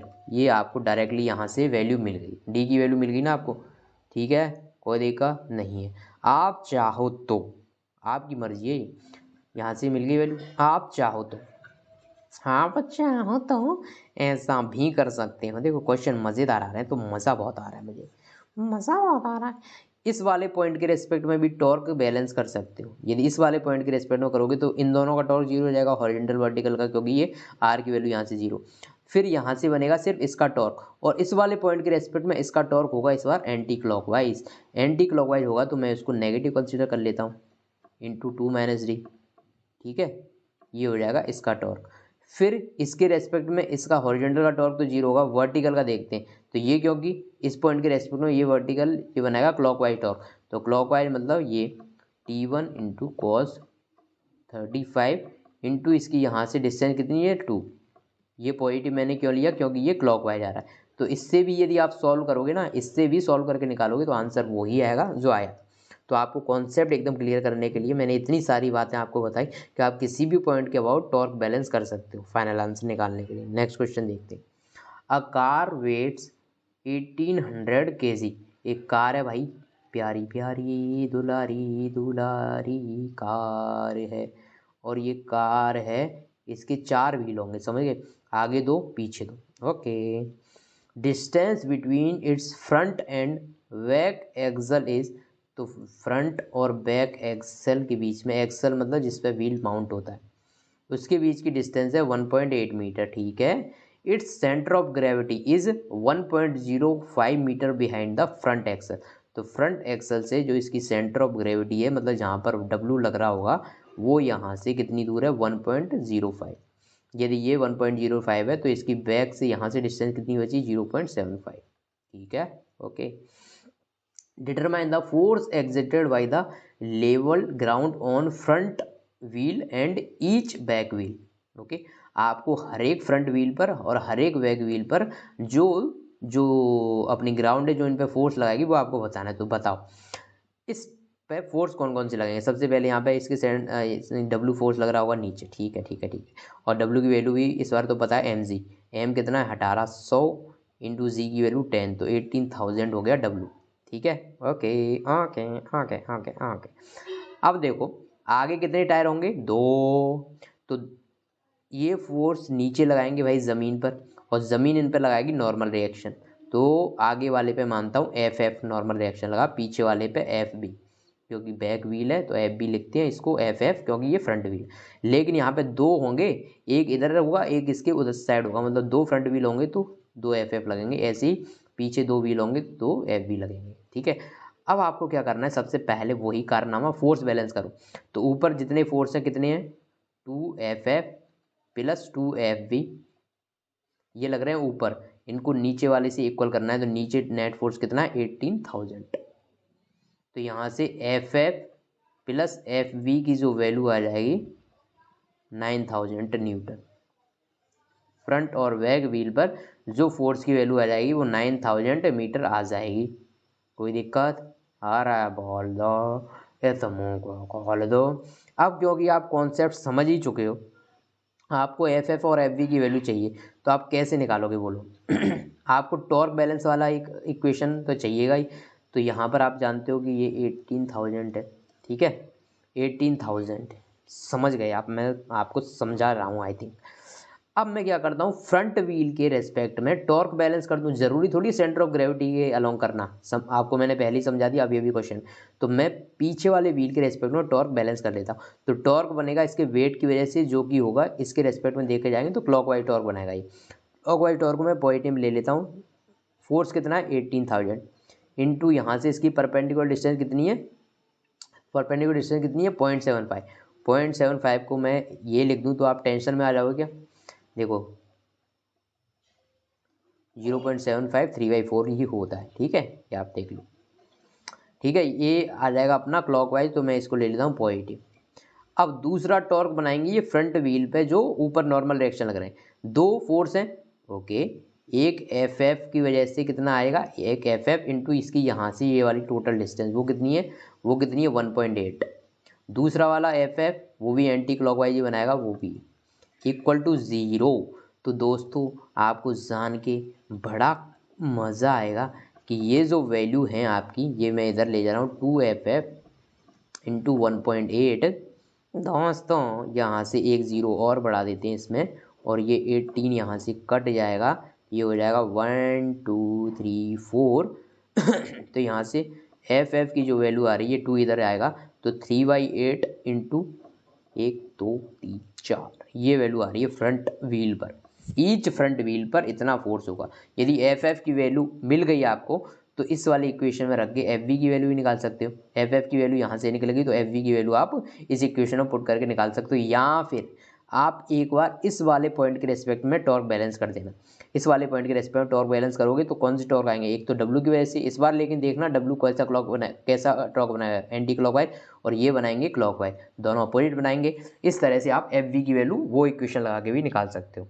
ठीक है, next question, find the moment of inertia of sphere about a tangent to the sphere given the moment of inertia of sphere about any of its diameter to be 2/5 m r square where m is the mass of sphere and r is the radius of sphere। Okay, ये आपका sphere है, sphere. ठीक है, ये circle नहीं है, ध्यान रखना, ये बॉल, बॉल अज्यूम करो, बॉल है, बॉल। ओके, और आपसे क्या पूछा है, tangent about the tangent of sphere. Okay, आपको स्फीयर के टेंजेंट, यहाँ पर एक टेंजेंट होगी, उसके अबाउट आपको मोमेंट ऑफ इनर्शिया निकालना है, और इसके सेंटर ऑफ मास से पास होने वाली एक्सिस की अबाउट दे रखा है 2/5 m r²। ठीक है, आपको इस एक्सिस के अबाउट निकालना है, इसका नाम दे देते हैं ए, तो आपको IAA के अबाउट चाहिए।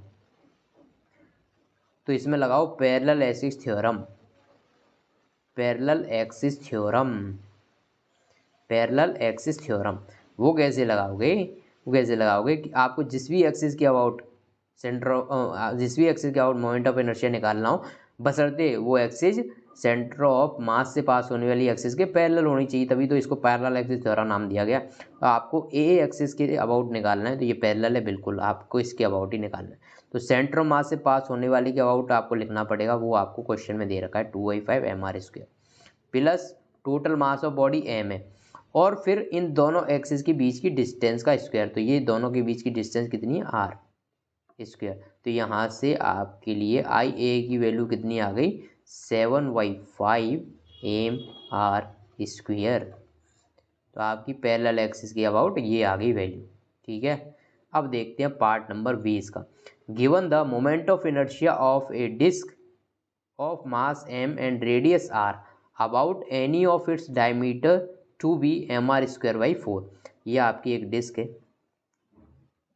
और इसके किसी भी डायमीटर के अबाउट जो मोमेंट ऑफ इनर्शिया है वो mr²/4 है, और होता भी है, और होता भी है यदि ये एक्सिस इसके बीच से पास हो रही होती यहाँ से, तब इसके अबाउट जो होता है वो होता है mr²/2। वो अपन जानते हैं डिस्क के लिए। ठीक है, वो अपन जानते हैं इस वाले एक्सिस के अबाउट, और इन जो डायमीटर से पास होने वाली एक्सिस के अबाउट mr²/4 ही होता है।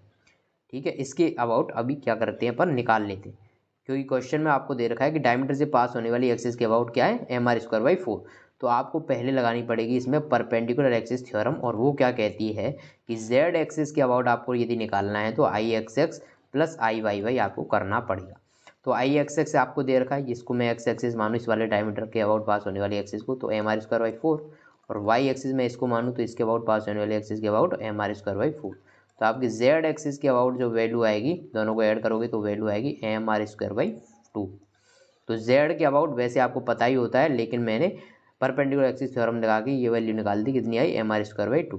ठीक है, अब आपसे पूछा गया है find its moment of inertia about axis normal to disc, ये भी नॉर्मल टू डिस्क थी। ठीक है, and passing through point on its edge, लेकिन आपको यहाँ इस एज से पास होने वाली एक्सिस जो कि इस डिस्क के परपेंडिकुलर है, तो अभी ये दोनों एक्सिस कैसे हो जाएंगे, पैरेलल। तो अब इसमें पैरेलल एक्सिस थ्योरम लगानी पड़ेगी, इसको मैं मानता हूँ एक्सिस, इस एक्सिस को एक्सिस मान लेता हूँ। आई एक्सिस लगाने के लिए I centre of mass plus m into उसकी वहाँ से डिस्टेंस, तो आई सेंटर ऑफ मास कितनी है, mr²/2 प्लस इसका मास m इंटू इसकी रेडियस r²।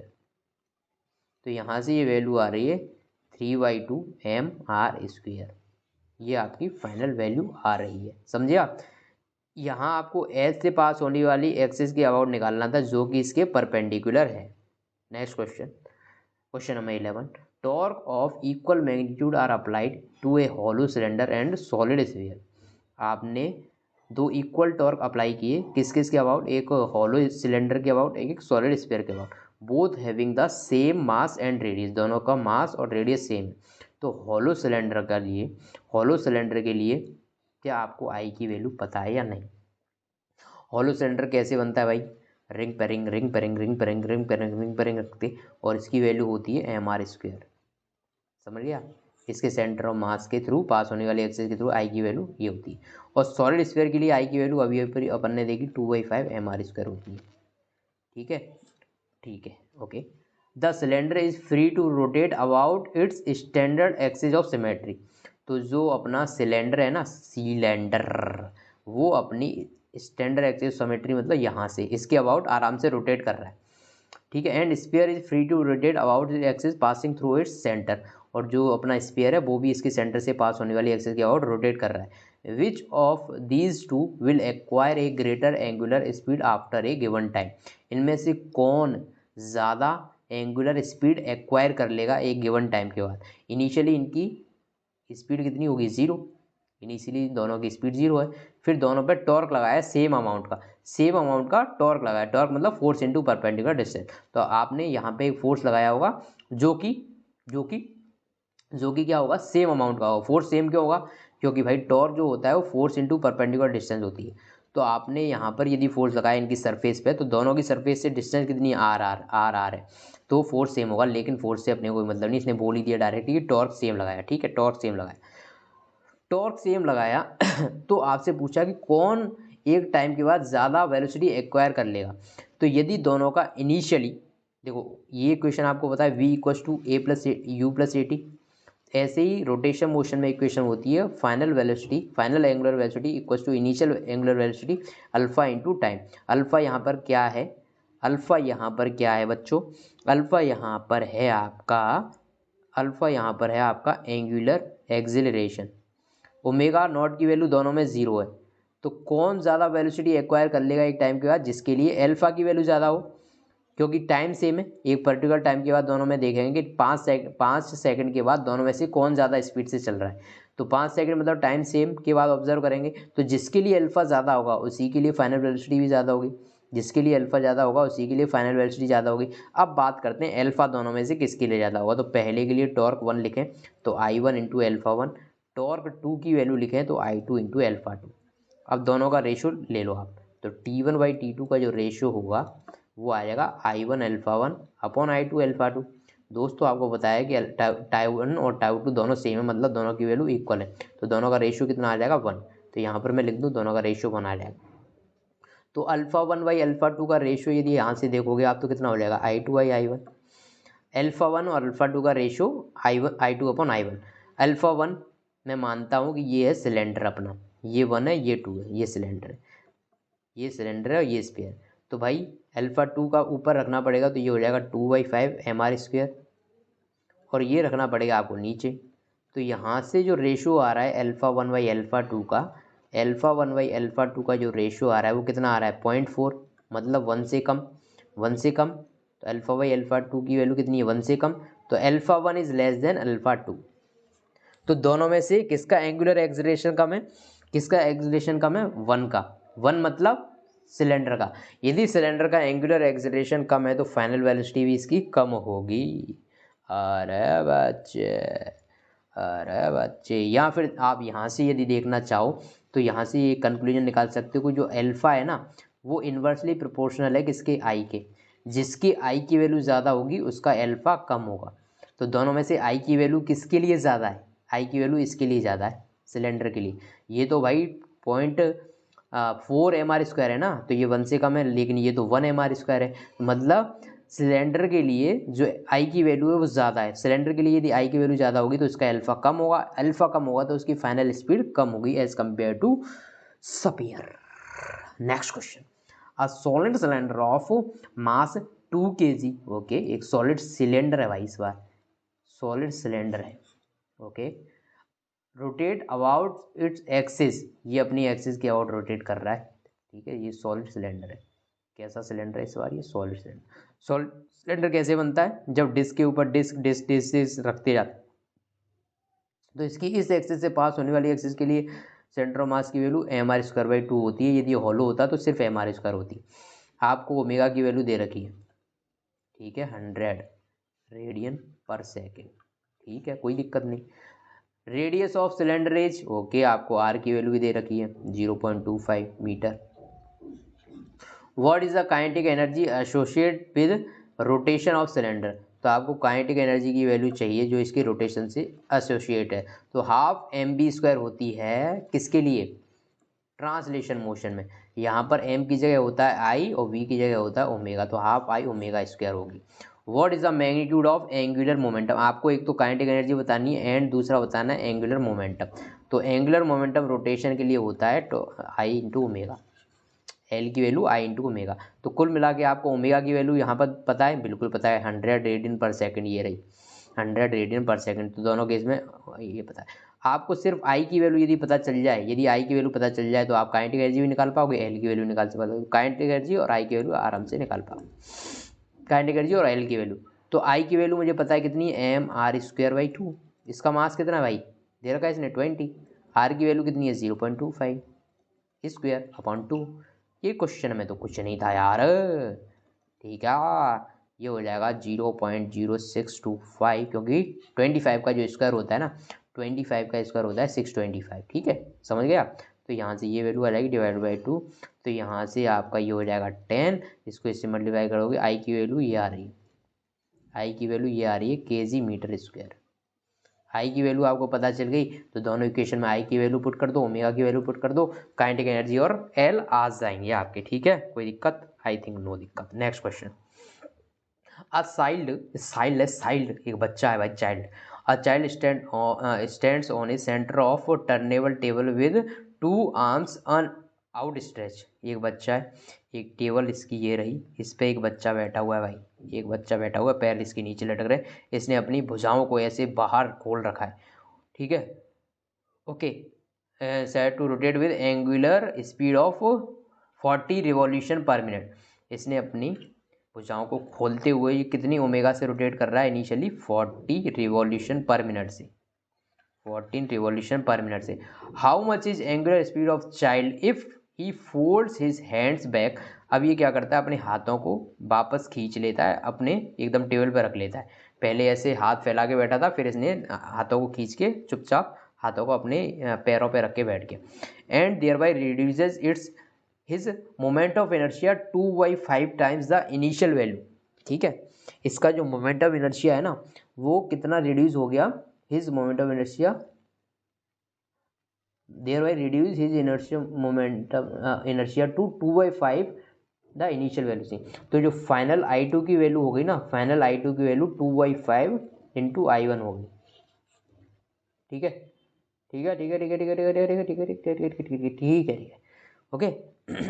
तो 2/5 I1 होगी। अच्छा, समझिए।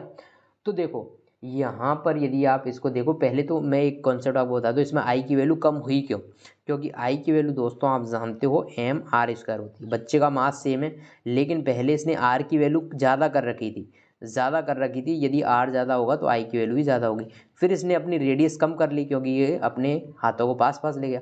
तो आर यदि कम हो गई तो आई की वैल्यू भी कम हो गई। तो आई की वैल्यू इसने बताया 2/5 हो गई, मतलब इनिशियल से कम हो गई। ठीक है, ठीक है, ठीक है, ठीक है, ठीक है, ठीक है, ठीक है, ओके। अब आपको बताना है कि इसकी फाइनल एंगुलर वेलोसिटी कितनी होगी। यदि आई की वैल्यू कम होगी तो ओमेगा बढ़ेगा या घटेगा, वो देखेंगे अभी, अपन अभी देखेंगे। तो आप मुझे ये बताओ, आपने ये चीज़ पढ़ी है, यदि एक्सटर्नल फोर्स जीरो होता है, यदि एक्सटर्नल फोर्स यदि जीरो होता है तो लीनियर मोमेंटम कंजर्व रहता है, बिल्कुल रहता है। यदि एक्सटर्नल टॉर्क जीरो होगा, यदि एक्सटर्नल टॉर्क जीरो होगा तो एंगुलर मोमेंटम कंजर्व रहेगा, बिल्कुल रहेगा। यहाँ पर कोई एक्सटर्नल टॉर्क है क्या, नहीं। बच्चा सिर्फ अपने हाथों को फैला रहा था पहले, फिर पास में ले आया, तो इससे क्या बाहर से कोई एक्सटर्नल इस पर टॉर्क लगा क्या, नहीं लगा। इसने बाहर से कोई एक्सटर्नल टॉर्क नहीं लगाया, सिर्फ अपनी मसल पावर का यूज़ करके उसने अपने हाथों को खींच लिया, मतलब एक्सटर्नल टॉर्क यहाँ पर नहीं लगा। यदि एक्सटर्नल टॉर्क नहीं लगा, इसका मतलब इसका मोमेंटम कंजर्व रहेगा। तो initially angular momentum equals to final angular momentum, और एंगुलर मोमेंटम क्या होता है, आई ओमेगा। तो initial I1 omega 1, final I2 omega 2। I1 की वैल्यू आई मान लेता हूँ, ओमेगा 1 कितना है इसका 40 इनिशियली, I2 की वैल्यू 2/5 इंटू I1 आई, मतलब इनिशियल का 2/5 टाइम्स हो गई ना।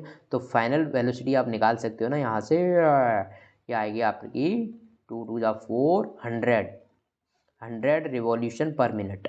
ये आपकी एंगुलर स्पीड आएगी फाइनल। समझिए आप, समझे समझे समझे, समझ गए। तो भाई यदि इसका आई कम हो गया तो ओमेगा बढ़ जाएगा, क्योंकि I1 omega 1 equals to I2 omega 2 equals to I3 omega 3 equals to constant. तो यहाँ से मैं डायरेक्ट लिख सकता हूँ I इंटू ओमेगा कॉन्स्टेंट। यदि I इंटू ओमेगा कॉन्स्टेंट तो omega is inversely proportional to I। यदि I कम हो गया तो ओमेगा को बढ़ना ही था। होना था प्यार हुआ मेरा यार हुआ मेरे। अब देखो एक और चीज़ मैं बता दूँ, इसमें थोड़ा सा ट्विस्ट और आ सकता है, वो मज़े के लिए। thereby reduces his moment of inertia to 2/5 times the initial value। इसने बोला कि इनिशियल वैल्यू का 2/5 टाइम्स हो गया। यदि इस क्वेश्चन में देखो इसकी लैंग्वेज थोड़ी सी ट्विस्ट यदि वो कर देना कि इनिशियल मोमेंट से 2/5 टाइम्स कम हो गया, तो इनिशियल मोमेंटम यदि आई था तो उससे यदि 2/5 टाइम्स कम हो गया तो फाइनली बचेगा कितना, बचेगा 3/5 आई। यदि इस क्वेश्चन को ऐसे फ्रेम किया जाता कि इनिशियल मोमेंट के 2/5 टाइम्स कम हो गया, इनिशियल मोमेंट से 2/5 टाइम्स कम हो गया, और मुझे लगता है कि इसने क्या बोला है, therefore reduces his moment of inertia to 2/5 times the initial value. हाँ भाई ये क्वेश्चन यही बोल रहा है कि जो इसका फाइनल मोमेंट ऑफ इनर्शिया है ना, इनिशियली का इतना कम हो गया भाई, 2/5 टाइम्स कम हो गया, मतलब फाइनली बचा कितना 3/5। तो भाई यहाँ याद रखना ये 3/5 आपको करना पड़ेगा यदि ऐसा क्वेश्चन दे दिया। यदि ऐसा क्वेश्चन दे दिया कि इनिशियली का 2/5 टाइम्स कम हो गया तो फाइनली बचा कितना 3/5 टाइम्स, तो यहाँ पे 3/5। यदि क्वेश्चन ऐसे बोलता है कि इनिशियली का 2/5 टाइम्स हो गया तो फिर डायरेक्टली आपको 2/5 आई रखना है फाइनली। समझिए आप क्वेश्चन में क्या बोलना चाह रहा हूँ। यदि वो ऐसे बोल देता कि जो फाइनल मोमेंट ऑफ इनर्शिया है वो इनिशियल का 2/5 टाइम्स हो गया तो डायरेक्टली आप I2 की वैल्यू कितनी रखोगे 2/5 आई। लेकिन यदि वो ऐसे बोल दे कि इनिशियली मोमेंट ऑफ इनर्शिया का 2/5 टाइम्स कम हो गया, तो 2/5 टाइम्स यदि कम हो गया किसी चीज़ का, इनिशियली वो वैल्यू 1 थी उसका 2/5 टाइम कम हो गया तो फाइनली बचा कितना 3/5। तो ऐसे भी वो थोड़ा मज़े कर सकता है आपका। Next question, a rope of negligible mass is wound around a hollow cylinder of mass 3 kg and radius 14 centimetre 40 centimetre.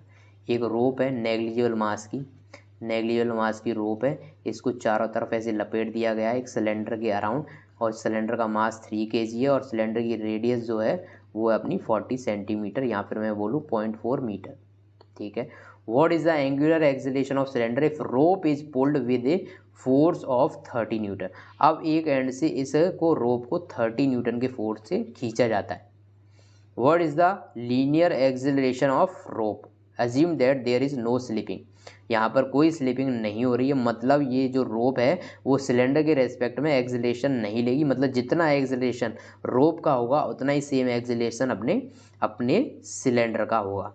ये दोनों अलग अलग एक्सेलरेशन से अलग अलग वेलोसिटी से नहीं चलेंगे, नो स्लिपिंग का यही मतलब होता है। ठीक है। आपसे पूछा गया है कि 3 kg ये radio, what is the angular acceleration. Okay, आपको अल्फा की वैल्यू चाहिए और ए की वैल्यू चाहिए, अल्फा और ए की वैल्यू चाहिए। तो दोस्तों आप जानते हो torque equals to I alpha होता है, torque equals to force into perpendicular distance भी होता है। तो यहाँ पर फोर्स कितना लग रहा है 30 न्यूटन, कितनी डिस्टेंस पे लग रहा है, इसकी ये सेंटर है ना, इसकी एक्सिस से कितनी डिस्टेंस है, ये रेडियस के बराबर तो 0.4। तो यहाँ से ये वैल्यू कितनी आ रही है 12। ठीक है, 12 न्यूटन मीटर। यहाँ से आपकी टॉर्क की वैल्यू ये आ गई 12 न्यूटन मीटर, टॉर्क की वैल्यू आ गई। तो टॉर्क की वैल्यू इतनी है, आई की वैल्यू हॉलो सिलेंडर के लिए दोस्तों, हॉलो सिलेंडर मतलब रिंग से बना हुआ, और रिंग से बना हुआ मतलब mr²। मास आपको पता है यस, आर आपको पता है यस, 0.4 इंटू 0.4 r² है ना। तो यहाँ से क्या अल्फा निकाल दोगे आप दोस्तों, 4/0.4 तो यहाँ से जो अल्फा की वैल्यू आ जाएगी 100 रेडियन पर सेकेंड स्क्वायर। क्योंकि यहाँ पर कोई स्लिपिंग नहीं हो रही है इसीलिए अपन A = R अल्फा लगा सकते हैं। इसके लिए आपको एक वीडियो है मेरा पूरा वो आपको देखना पड़ेगा, तब आपको समझ आएगा कि A = R alpha without slipping के लिए क्यों लगाते हैं, स्लिपिंग के लिए क्यों नहीं लगाता। A की वैल्यू कितनी है भाई, A की वैल्यू निकालनी है, R की वैल्यू 0.4 इंटू अल्फा 100, तो यहाँ से A की वैल्यू आ गई आपके पास। ठीक है, मीटर पर सेकेंड स्क्वायर, तो A की वैल्यू आ गई आपके पास और अल्फा की वैल्यू आ गई। Next question, to maintain a motor rotor at a uniform angular speed of, यदि आपको एक रोटर को यूनिफॉर्म एंगुलर स्पीड इतनी रखनी है, उसकी इतनी स्पीड मेंटेन करके रखनी है, तो आपको क्या करना पड़ेगा, engine need to transmit a torque of इतना, तो आपको इतना कंटिन्यूस टॉर्क उसको ट्रांसफ़र करना पड़ेगा। मैंने कहा ठीक है भाई, what is the power required by the engine. Okay, तो आपको इंजन को कितनी पावर प्रोवाइड करनी पड़ेगी। देखो आप किसी भी चीज़ को घुमा रहे हो, यदि आप उसको कंटिन्यूसली कोई फोर्स कोई टॉर्क प्रोवाइड नहीं करोगे तो वो घूमेगी नहीं ना, एक टाइम के बाद फ्रिक्शन की वजह से रुक जाएगी। तो आपको यदि कंटिन्यूसली उसको घुमाना है तो आपको कंटिन्यूसली टॉर्क प्रोवाइड करना पड़ेगा, और टॉर्क कहीं ऐसे तो जनरेट होता नहीं, आपको मोटर के थ्रू उसको घुमाना पड़ेगा, तो मोटर को पावर देनी पड़ेगी। तो पहले ये बताओ कि इसमें टॉर्क पावर का जो फॉर्मूला लीनियर के लिए क्या होता है, work per unit time, power equal to work per unit time, और इसको फोर्स इनटू डिस्प्लेसमेंट लिख सकते हैं, वर्क को upon time, displacement upon time को वेलोसिटी लिख सकते हैं। तो लीनियर मोशन में ये पावर का फॉर्मूला फोर्स इनटू वेलोसिटी होता है। यहाँ यदि देखें एंगुलर के केस में, तो फोर्स को किससे रिप्लेस कर देते हैं एंगुलर में, टॉर्क से, और वी को ओमेगा से। तो पावर की वैल्यू कितनी हो जाएगी, टॉर्क इंटू ओमेगा। तो टॉर्क अपने को पता है 180, ओमेगा पता है ये रहा। तो यहाँ से पावर कितनी आई 30 कितनी वाट, यदि किलोवाट में चाहिए तो 36 kilowatt, 36 kilowatt. Next question, from a uniform disc of radius R and is sir.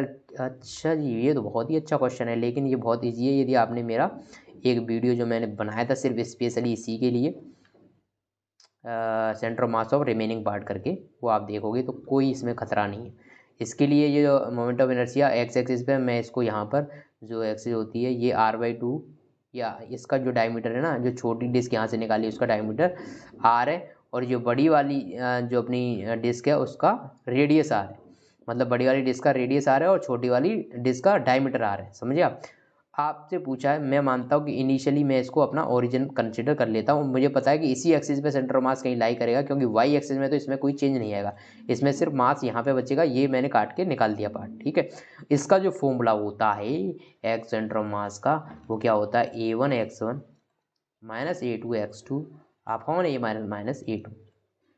A1 मतलब ये टोटल डिस्क, यदि इसमें से कोई भी पार्ट नहीं निकालोगे तब इसका एरिया वो होगा कितना, पाई इंटू इसका रेडियस कितना है r², इनटू इसका सेंटर ऑफ मास इस जगह पे ही मैंने कंसिडर किया है इसके सेंटर पे, तो यहाँ से x की वैल्यू हो जाएगी 0 माइनस A2 मतलब ये छोटी डिस्क है ना, इसका एरिया, तो उसका भी पाई इंटू r², लेकिन उसकी रेडियस कितनी है r/2, समझे ना, इसका डायमीटर r है ना, तो रेडियस r/2 का स्क्वायर इंटू x की वैल्यू इसके लिए।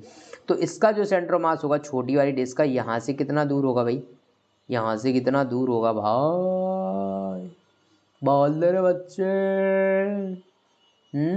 ये यहाँ से होगा r/2 दूर, समझे आप, क्योंकि ये r/2 ये r/2, तो इसका सेंटर इस वाली जगह से कितना दूर होगा r/2, तो यहाँ से r/2 और प्लस प्लस डायरेक्शन में ही होगा, मैंने इसको ओरिजिन कंसिडर किया तो इसके रेस्पेक्ट में ये आ गए, तो प्लस ही आएगा अपॉन A1 माइनस A2 में क्या करना है, πr² minus pi into r/2 का होल स्क्वायर, ठीक है। ठीक है, तो यहाँ से आपकी, अच्छा ये मैं इतनी जल्दी जल्दी बता रहा हूँ, इसलिए बता रहा हूँ मैं इतना जल्दी जल्दी, क्योंकि मैं आराम से इसको अच्छी तरह आपको समझा चुका हूँ इस वीडियो के अंदर, तो आप वहाँ से देखोगे तो आपको काफ़ी मज़ा आएगा, कोई दिक्कत नहीं आएगी इसमें, ठीक है। ये नीचे πr² माइनस πr²/4, ये हो जाएगा नीचे 3/4 πr², 3/4 πr², यहाँ से ये चला जाएगा, ये से ये चला जाएगा, ठीक है। ये 4 से 4 भी चला जाएगा, तो यहाँ से जो वैल्यू आपकी बचेगी -r/6, तो इसका जो सेंटर ऑफ मास है ना, यहाँ से, क्योंकि मैंने इसको ओरिजिनल कंसिडर किया है और वैल्यू नेगेटिव आ रही, तो मतलब यहाँ से पीछे की साइड में, और ये वैल्यू कितनी हो जाएगी, यहाँ से यहाँ तक की डिस्टेंस r/6, तो ये इसका सेंटर ऑफ मास r/6 पीछे शिफ्ट हो जाएगा। इसके लिए आपको वो वीडियो देख लोगे तो मज़ा आ जाएगा, इसमें कोई दिक्कत शंका समाधान नहीं रहेगा। अब मीटर स्टिक इज बैलेंस्ड, एक मीटर स्टिक है जो कि बैलेंस है एक नाइफ की एज पर, मीटर स्टिक नाम से समझ आ रहा होगा आपको, जिसकी लेंथ कितनी हो जाए 1 मीटर, मीटर स्टिक मतलब जिसकी लेंथ कितनी है 1 मीटर, 1 मीटर की ये अपनी मीटर स्टिक है, जो कि एक नाइफ की एज पे, मैं मानता हूँ यहाँ पर एक चाकू की नोक पे इसको बैलेंस किया गया है, ठीक है, बैलेंस थी ये पहले। When 2 coins each of mass 5 grams are put on top of the other at 12 centimeter mark, okay, the stick is found to be balanced at 45 centimeter, what is the mass of stick, आपको stick का मास बताना है। क्या हुआ देखो, actually में क्या हुआ, यदि इनिशियली आप मीटर स्टिक को बैलेंस करोगे जो यूनिफॉर्मली मास डिस्ट्रीब्यूशन की है, यदि इसमें यूनिफॉर्म मास डिस्ट्रीब्यूशन है, यदि इसको चाकू की नोक पे आप बैलेंस करोगे तो एकदम सेंटर में बैलेंस होगी क्योंकि यूनिफॉर्म मास डिस्ट्रीब्यूशन। अब आपने क्या किया, दो सिक्के रख दिए, दो कॉइन रख दिए इसके ऊपर, ठीक है। दोनों की जो वेट है दोनों का वो 5 ग्राम है, दोनों का वेट 5 ग्राम है। अब बताओ इसका सेंटर ऑफ मास, कुल मिला के यही पूछना चाह रहा है कि पहले इसका सेंटर मास यहाँ था, बाद में आपको पता है कि इसका सेंटर मास यहाँ से कुछ इधर शिफ्ट हो जाएगा क्योंकि इधर मास बढ़ गया, इधर मास बढ़ गया। तो अब ये चाकू की नोक आपको यहाँ लगानी पड़ेगी इसको बैलेंस करने के लिए, ठीक है। तो आपको ये बताना है कि ये जो स्टिक थी ना इसका मास कितना था। बताओगे कैसे? बताओगे ऐसे कि पहले एक बात बताओ, ये 1 मीटर की है ये, ठीक है, ये 1 मीटर की है यहाँ से, तो ये जो एकदम सेंटर है इसका यहाँ से 0.5 सेंटीमीटर, ठीक है, यहाँ से 0.5 सेंटीमीटर यहाँ पर होगा, यहाँ पर होगा 0.5 सेंटीमीटर, ओके। बाद में ये बोल रहा है कि ये स्टिक बैलेंस हो रही है किस पे, 45 सेंटीमीटर पर। तो आप मुझे बताओ, जिधर सिक्के रखोगे, जिधर सिक्के रखोगे यार उसी साइड वो झुक जाएगी, उसी साइड, मतलब ये वाली जो डिस्टेंस होगी वो 0.5 होगी, और यहाँ से यहाँ तक की जो डिस्टेंस होगी वो बाकी बची हुई 0.55 होगी। ये बात आप समझ रहे हो? इसको हटाता हूँ, ये 0.55, ये आप समझ गए या नहीं, ये बात मुझे बता दो बस। ये 0.55 क्योंकि जिधर मास ज़्यादा होगा उसी साइड तो बैलेंस होगी, जिधर मास ज़्यादा होगा उसी साइड बैलेंस होगी। तो ये वाली डिस्टेंस 0.55 और ये वाली डिस्टेंस 0.45, ओके। आपने what is the mass of metre stick, तो आपको मीटर स्टिक का क्या बताना था, मास बताना था। तो इसका सेंटर ऑफ मास आपको पता है एकदम बीचों बीच में कहीं होगा, इसका सेंटर ऑफ मास यहाँ से 0.5 और यहाँ से भी जी 0.5, ठीक है। तो आपको इसका यदि मास बताना है भाई, यदि इसका मास बताना चाहते हो तो आप क्या करोगे, इसका वेट W, और ये क्योंकि एकदम बैलेंस कंडीशन है भाई, इसकी कैसी कंडीशन है, बैलेंस कंडीशन है। तो मैं एक काम करता हूँ, मैं एक काम ऐसा करता हूँ एट 12 सेंटीमीटर मार्क, और ये सिक्के जो रखे गए हैं ना आपके, जो सिक्के रखे गए हैं ना वो यहाँ से कितने मार्क पर रखे गए हैं, 0.12, 12 सेंटीमीटर ना, तो 0.12 मीटर पर रखे गए। तो मैं क्या करूं, मैं एक काम करूं, मैं एक काम करूं, एक काम कर दूं एक काम, तो आपको आएगा मज़ा, ठीक है, ठीक है। मैं इनको बैलेंस कर देता हूं, इसका वेट किस वाले पॉइंट के अबाउट करूं, बोलो किस वाले पॉइंट के अबाउट करूं। तो जहाँ पे चाकू की नोक आपने रखी है ना इस वाले पॉइंट के अबाउट बैलेंस करूं। यदि यहाँ से ये 0.12 है तो ये वाली डिस्टेंस यहाँ से कितनी हो जाएगी, 0.45 में से 0.12 यदि आप सब्ट्रैक्ट कर दोगे तो ये आ जाएगी 0.33, ठीक है, 0.33। तो जो सिक्का है, जो सिक्का है 5 ग्राम के दो सिक्के हैं, वो इसके नए सेंटर ऑफ मास से कितनी दूर है, 0.33, 0.33, 0.33, समझ गए ना आप, हो गए ना फ्री, 0.33। और इसके नए सेंटर ऑफ मास और पुराने सेंटर ऑफ मास के बीच की डिस्टेंस कितनी है, 0.50 में से आपको सब्ट्रैक्ट करना पड़ेगा ये, ठीक है। ये वैल्यू आ जाएगी 0.05, 0.05, ये वैल्यू आ जाएगी 0.05। तो एक बार मैं पूरा आपको ढंग से बता दूं, यहाँ पर थोड़ा सा टाइम लगेगा लेकिन मज़ा, आपको एक एक चीज़ समझ में भी तो आनी चाहिए। देखो ये दो सिक्के हैं जो कि यहाँ से 0.12 की डिस्टेंस पर है, नया जो सेंटर ऑफ मास है वो यहाँ से कितनी दूरी पर है, 0.45, और जो इनिशियली जब इस पर सिक्के नहीं रखे थे तब इसका सेंटर ऑफ मास, तब इसका वेट कहाँ पर था एकदम, तब इसका वेट यहाँ पर लग रहा होगा, समझ रहे हो ना, तब इसका वेट यहाँ पर लग रहा होगा जो कि है यहाँ से 0.05।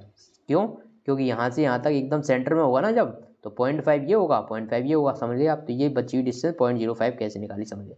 मैं कर रहा हूँ इस वाले पॉइंट के रिस्पेक्ट में बैलेंस। तो मुझे बताओ ये सिक्का यदि उस कॉर्नर से 0.12 दूर है तो यहाँ से कितना दूर होगा। तो मैं क्या करूँगा, जो 0.45 है ना उसमें से 0.12 सब्ट्रैक्ट कर दूंगा, ठीक है। तो 0.33।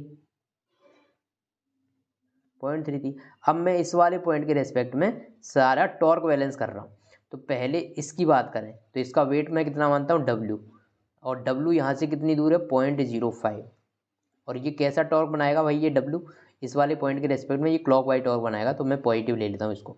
फिर बात करते हैं सिक्के की बात। तो सिक्के का वेट कितना है, दोनों सिक्का का वेट यदि मैं देखूँ तो 5 × 5 मतलब 10 ग्राम, 10 ग्राम इनका वेट है जी, बिल्कुल जी, बिल्कुल जी। और ये 10 ग्राम वेट जो है, जो 10 ग्राम आपका वेट है ना बच्चों, जो 10 ग्राम वेट है वो यहाँ से कितनी दूरी पे लग रहा है, 0.33, तो 0.33 डिस्टेंस पे लग रहा है, ठीक है, 0.33 पे डिस्टेंस पे लग रहा है। और ये कैसा टॉर्क बनाएगा इस वाले पॉइंट के रेस्पेक्ट में, ये वेट इधर लगेगा ना, तो ये इसके रेस्पेक्ट में बनाएगा एंटी क्लॉकवाइज, ये बनाएगा एंटी क्लॉकवाइज, ठीक है। और ये भी अपना ये अपना बना था क्लॉकवाइज, तो इसको नेगेटिव साइन के साथ रख के इसको कर देना 0। तो यहाँ से आपको इस सिक्के का मिल जाएगा क्या, मतलब इसका क्या मिल जाएगा वेट, इस जो अपनी आपके पास, यदि इसको मैं करूँ ये 100, ये 5 2 10, 66 200 इंटू 0.33, तो ये 66 आपका आ जाएगा ग्राम। तो 66 ग्राम इसका क्या हो जाएगा वेट, 66 ग्राम इसका वेट हो जाएगा। समझिए आप, एक बार और बता देता हूँ यार, मुझे ऐसा लग रहा है कि मैं आपको इस क्वेश्चन को थोड़ा सा समझा पा रहा हूँ या नहीं समझा पा रहा हूँ, मुझे डाउट हो रहा है अपने आप पर यार, मुझे अपने आप पर डाउट हो रहा है। तो मुझे लग रहा है आपको शायद समझ में नहीं आया हो, तो इसीलिए मैं एक बार और बताना चाहूँगा, ठीक है। देखो ये अपनी एक पूरी मीटर स्टिक है, मीटर स्टिक नाम से समझ में आ रहा है, ये इसको हटा दो ऊपर वाले पार्ट को, मीटर स्टिक आपको नाम से समझ आ रहा है कि जिसकी जो लेंथ है वो टोटल 1 मीटर हो, ठीक है। ये लेंथ इसकी 1 मीटर है, यहाँ से लेके इस वाले पॉइंट से लेके और यहाँ तक की जो पूरी डिस्टेंस है वो 1 मीटर है। आपको इसने बताया कि आप एक एज से आपने 12 सेंटीमीटर दूर, यदि मतलब इस वाले कॉर्नर से 0.12 मीटर दूर आपने 2 सिक्के रखे और 2 सिक्कों का वेट कितना हो गया 10 ग्राम, क्योंकि हर एक सिक्के का वेट 5 ग्राम है, और एक के ऊपर एक सिक्का रखा तो दोनों सिक्कों का वेट हो गया 10 ग्राम। इनिशियली जब इस पर कुछ भी चीज़ नहीं रखी हुई थी, जब इस पर सिक्का विक्का कुछ नहीं था, तो भाई इसका सेंटर ऑफ मास कहाँ होगा, यहाँ से 0.5 दूर, मतलब एकदम बीचों बीच में होगा यहाँ पर, और यहाँ से भी 0.5 दूर। अब आपने जब सिक्का रख दिया ना, तो वो खुद बता रहा है कि इसका जो सेंटर ऑफ मास है ना वो एक एज से कितना दूर है, 0.45। अब एक एज से दूर है, तो आप ये भी सोच सकते हो कि हो सकता है कि इस एज से 0.45 दूर हो, लेकिन बच्चों थोड़ा सा दिमाग यदि आप लगाओगे तो आपको पता चलेगा कि सेंटर ऑफ मास हमेशा उस साइड झुकता है जहाँ पर वेट ज़्यादा हो।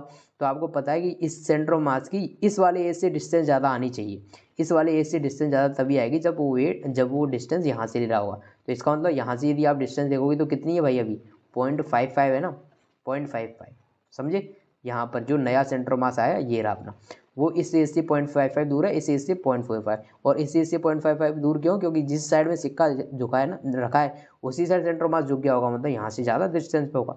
अब मैं क्या कर रहा हूँ, इसका इनिशियल सेंटर मास एकदम बीचों बीच यहाँ पर था जहाँ पर वेट W लग रहा था, मैं क्या कर रहा हूँ, नए सेंटर मास के रेस्पेक्ट में, नया जो सेंटर मास ये रहा उसके रिस्पेक्ट में इसका टॉर्क बैलेंस कर रहा हूँ सिर्फ। तो भाई इस वेट की यहाँ से जो डिस्टेंस होगी, यदि वो निकालना चाहोगे तो वो कितनी है, 0.05। कैसे कि यहाँ से लेके इसके सेंटर मास की डिस्टेंस कितनी है टोटल 0.5, उसमें से ये 0.45 तो बची हुई कितनी है 0.05, तो इसकी डिस्टेंस मुझे पता चल गई। तो वेट इंटू परपेंडिकुलर डिस्टेंस यदि मैं कर दूंगा तो इसका टॉर्क आ गया, और ये टॉर्क होगा इस पॉइंट के रेस्पेक्ट में क्लॉकवाइज, बिल्कुल सही।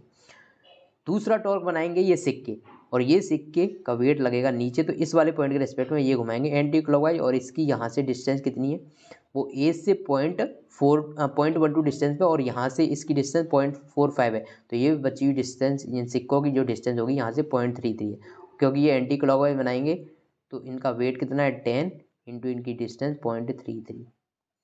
टॉर्क नेट 0 कर देना, आपके पास वेट आ जाएगा। आप समझ गए या नहीं? तो भाई मैं यहीं इसको ख़त्म करता हूँ। Thank you so much. Okay, तो आई थिंक ये सारे न्यूमेरिकल आपके हो ही चुके हैं।